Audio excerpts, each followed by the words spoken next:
About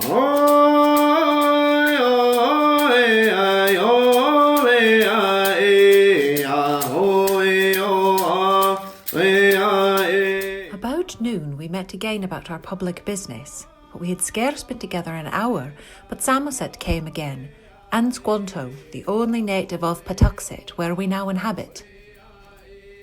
They brought with them some few skins to truck, and some red herrings newly taken and dried, but not salted, and signified unto us that their great sagamore, Massasoit, was hard by, with Quataquina his brother, and all their men.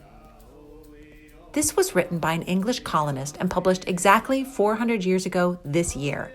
It's one of the most important and well-known works on colonial America we have. It's called Mort's Relation. But what is really being expressed here?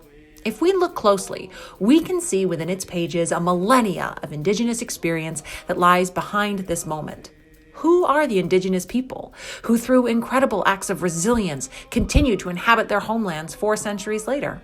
How can we responsibly bring this resource into our classrooms? Our 2-week Teachers Institute can help. Ancient Stories, New Neighbors will bring you face-to-face and up close and personal with history as it was lived on the page and in the landscape in which it took place. We'll strengthen our analytical skills to take documents and maps, material culture, oral histories, and the perspectives of modern experts and culture keepers to amplify those previously unheard voices.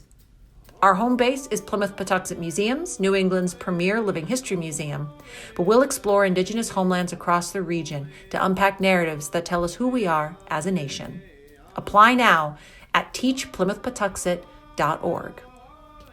My co-directors, fellow scholars, and staff at Plymouth Patuxet Museums are looking forward to making this a very robust learning environment where we pull together Indigenous scholars, Indigenous culture keepers, archaeologists, other experts in material culture, and of course historians trained in analysis and critical assessment of primary documents. Social studies teachers are increasingly called to answer difficult questions, such as what, if anything, does one need to know about Indigenous history? Who should study Indigenous history? How should they approach the subject? How should they write and talk about it? And how can we practice inclusion and counter-colonization in our own classrooms? And what does it actually mean to decolonize something? These are the questions that we'll address at our institute next summer. By tackling these issues, Ancient Stories, New Neighbors, Decolonizing Indigenous Homelands and 17th century New England is both necessary and timely.